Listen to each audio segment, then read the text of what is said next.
मायाजाल, एक भूतिया कहानी। राहुल एक महत्वाकांक्षी युवा था जो हमेशा रोमांच की तलाश में रहता था। जब उसे एक पुराने वीरान हवेली के बारे में पता चला तो उसका जिज्ञासु मन वहां जाने के लिए मचल उठा। गांव वालों ने उसे चेतावनी दी, वहां मत जाना, वो हवेली श्रापित है। पर राहुल ने इसे सिर्फ अंधविश्वास समझा और अपनी दोस्त नीना के साथ रात के अंधेरे में हवेली की ओर निकल पड़ा। जैसे ही वे हवेली के पास पहुंचे, दरवाजे पर जंग लगे लोहे की जंजीरें हिल रही थीं, मानो किसी ने अभी अभी उन्हें छुआ हो। हवा में एक अजीब सी सर्द लहर दौड़ गई। राहुल ने हिम्मत जुटाई और दरवाजा धकेल दिया। चरर, दरवाजा धीमे धीमे खुल गया और अंदर घना अंधेरा पसरा था। हवेली के अंदर घुसते ही उन्हें लगा जैसे कोई परछाई तेजी से गुजरी हो। नीना का दिल तेजी से धड़कने लगा, पर राहुल ने उसे शांत रहने को कहा। दोनों धीरे धीरे आगे बढ़े। दीवारों पर जाले लटक रहे थे, फर्श धूल और टूटी लकड़ियों से भरा था। अचानक किसी के पैरों की चाप गूंज उठी। थक थक थक। राहुल और नीना ने पीछे मुड़कर देखा, लेकिन वहां कोई नहीं था। तभी एक ठंडी सांस राहुल के कान के पास से गुजरी और एक धीमी मगर डरावनी आवाज आई, तुम्हें नहीं आना चाहिए था। नीना ने घबराकर राहुल का हाथ पकड़ लिया। राहुल, हमें यहां से चलना चाहिए। लेकिन राहुल अब तक पूरी तरह जिज्ञासा में डूब चुका था।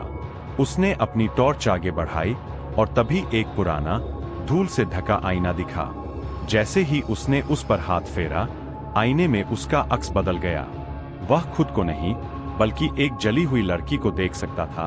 उसकी आंखों से खून टपक रहा था और उसका चेहरा भयानक रूप से बिगड़ा हुआ था।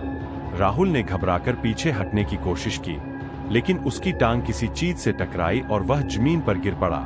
तभी नीना ने देखा कि आईने से वही लड़की धीरे धीरे बाहर आ रही थी। उसके चेहरे पर एक दहशत भरी मुस्कान थी। अब तुम भी इस मायाजाल का हिस्सा बन चुके हो। अचानक हवेली के दरवाजे अपने आप बंद हो गए और पूरी हवेली में सिर्फ चीखों की आवाजें गूंज उठीं। सुबह जब गांव वालों को हवेली के अंदर से अजीब आवाजें सुनाई दी तो वे डरते डरते अंदर गए। वहां सिर्फ एक टूटा हुआ आईना पड़ा था और उस पर धुंधले अक्षरों में लिखा था, राहुल और नीना अब हमारे साथ है। कहते हैं, जो भी उस हवेली में जाता है वह मायाजाल में फंसकर कभी लौटकर नहीं आता। गांव वालों ने हवेली में खोजबीन की, लेकिन राहुल और नीना का कोई सुराग नहीं मिला। वहां सिर्फ धूल से ढका टूटा हुआ आईना पड़ा था, जिसमें अजीब सी धुंधली परछाइयां दिख रही थीं। यहां से चलो, यह जगह अपशकुनी है, बुजुर्गों ने कहा और हवेली का दरवाजा फिर से बंद कर दिया। लेकिन इस रहस्य से प्रभावित होकर राहुल का बड़ा भाई करण और उसका दोस्त आकाश सच जानने के लिए वहां जाने का फैसला करते हैं। रात के अंधेरे में करण और आकाश टॉर्च लेकर हवेली की ओर बढ़े। हवेली के पास पहुंचते ही माहौल में अजीब सा सन्नाटा छा गया। हवा पूरी तरह थमी हुई थी, जैसे सब कुछ रुक गया हो। करण ने जैसे ही दरवाजा खोला, अंदर से ठंडी हवा का झोंका आया। जैसे ही वे अंदर पहुंचे, दरवाजा धड़ाम से अपने आप बंद हो गया। आकाश ने डरकर पीछे मुड़कर देखा, लेकिन कोई नहीं था। भाई, हमें यहां नहीं आना चाहिए था, आकाश ने कांपती आवाज में कहा। लेकिन करण आगे बढ़ चुका था। तभी उसे दीवार पर राहुल और नीना की हल्की परछाई दिखी। परछाइयां धीरे धीरे आईने की ओर बढ़ने लगीं। करण और आकाश भी आईने की ओर देखने लगे और फिर आईने में दोनों ने खुद को देखा, लेकिन उनके चेहरे विकृत हो चुके थे, आंखों से खून बह रहा था। अचानक राहुल और नीना का चेहरा आईने में उभरा, पर वे अब इंसान नहीं रहे थे। उनके मुंह से एक साथ आवाज निकली, अब तुम भी इस मायाजाल का हिस्सा बनने वाले हो। आईने से काली धुंध निकली और करण आकाश को जकड़ने लगी। उन्होंने भागने की कोशिश की, लेकिन उनके पैर जमीन में धंसने लगे। हवेली की दीवारों से डरावनी हंसी गूंज उठी। करण ने पूरी ताकत लगाकर अपनी टॉर्च उठाई और आईने पर दे मारी। कांच टूटते ही एक दिल दहला देने वाली चीख गूंजी। पूरी हवेली हिलने लगी, जैसे कोई उसमें कैद था और अब आजाद हो रहा था। आईना टूटते ही हवेली की छत दरकने लगी। करण और आकाश ने पूरी ताकत लगाकर दरवाजे की ओर दौड़ लगाई। पीछे से राहुल और नीना की भूतिया परछाइयां उन्हें खींचने की कोशिश कर रही थीं। लेकिन जैसे ही वे बाहर निकले, हवेली जोरदार धमाके के साथ जमीन में समा गई। गांव के लोग दौड़कर आए और देखा कि हवेली अब सिर्फ एक खंडहर थी। करण और आकाश थके हारे वहीं गिर पड़े। करण ने कांपती आवाज में कहा, हमने मायाजाल तो तोड़ दिया, लेकिन राहुल और नीना को नहीं बचा सके। तभी एक पेड़ के पीछे से हल्की हंसी की आवाज आई। क्या सच में? करण और आकाश ने डरकर पीछे देखा, लेकिन वहां कोई नहीं था। करण और आकाश को यकीन था कि हवेली अब खत्म हो चुकी है, लेकिन उस रहस्यमय हंसी ने उनके मन में डर और संदेह पैदा कर दिया था। हवेली से लौटने के बाद करण और आकाश को अजीब अजीब अनुभव होने लगे। करण जब रात को अपने कमरे में सो रहा था तो उसे लगा जैसे कोई उसके कान में फुसफुसा रहा हो, तुमने हमें नहीं बचाया, अब तुम्हें इसकी सजा मिलेगी। करण ने घबराकर लाइट जलाई, लेकिन कमरे में कोई नहीं था। लेकिन दीवार पर गीले हाथों के निशान थे, जैसे अभी अभी किसी ने वहां छुआ हो। आकाश की हालत भी कुछ अलग नहीं थी। रात में जब उसने आईने में अपना चेहरा देखा तो उसे राहुल की छवि दिखी, जो खून से सना हुआ था।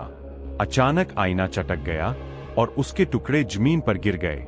दोनों को समझ आ गया कि मायाजाल अब भी जिंदा था। करण और आकाश मदद के लिए गांव के पुजारी बाबा रघुनाथ के पास गए। उन्होंने पूरा किस्सा बताया। बाबा ने गंभीर स्वर में कहा, तुम लोगों ने हवेली का विनाश किया, लेकिन आत्माएं अभी मुक्त नहीं हुई। तुम्हें दोबारा वहां जाना होगा और उन्हें मुक्ति दिलानी होगी। करण और आकाश ने डरते डरते दोबारा उसी जगह जाने का फैसला किया। हालांकि हवेली अब पूरी तरह ध्वस्त हो चुकी थी, लेकिन वहां पहुंचते ही हवा में वही पुरानी ठंडक थी। अचानक मिट्टी के ढेर के बीच से एक धुंधली आकृति निकली। यह राहुल था। भाई, मुझे बचाओ। करण आगे बढ़ा, लेकिन तभी नीना भी प्रकट हो गई। उनके चेहरे विकृत हो चुके थे और आंखों से काले आंसू बह रहे थे। बाबा रघुनाथ ने मंत्र पढ़ने शुरू किए। तभी जमीन कांपने लगी और हवेली के अवशेषों से एक काली छाया निकली। यह वही शापित आत्मा थी जिसने राहुल और नीना को फंसा रखा था। बाबा ने गंगाजल छिड़का और वो आत्मा जोर से चिल्लाई, तुम लोग मुझे रोक नहीं सकते। जो इस मायाजाल में आया वो कभी वापस नहीं जा सकता। लेकिन बाबा ने हवन सामग्री जलाकर मंत्रों का जाप तेज कर दिया। राहुल और नीना जमीन पर गिरने लगे। उनके चेहरे से काला धुआं निकलने लगा। करण और आकाश ने मिलकर मंत्रों का जाप किया और जैसे ही अंतिम आहुति दी गई, एक जोरदार धमाका हुआ और हवेली की जगह सिर्फ राख रह गई। अंत या एक नया मायाजाल। बाबा ने कहा, अब आत्माएं मुक्त हो गई है। करण और आकाश राहत की सांस लेने ही वाले थे कि अचानक राख के ढेर से एक छोटी सी आईने की किरण चमक उठी। उसमें किसी की परछाई झलक रही थी। क्या मायाजाल सच में खत्म हो गया, या कोई अभी भी इस शाप का शिकार होने वाला था, या शायद यह बस एक शुरुआत थी। हवेली का नामोनिशा मिट चुका था, पर करण और आकाश को यह एहसास था कि कुछ तो अब भी बाकी था। राख के ढेर में पड़ी आईने की किरच में हल्की परछाई झलक रही थी। बाबा रघुनाथ ने तुरंत उस किरच को देखा और चिंतित स्वर में बोले, यह बुरी खबर है। मायाजाल पूरी तरह खत्म नहीं हुआ। यह अभिशाप अभी भी कहीं न कहीं जिंदा है। करण ने धीरे से वाह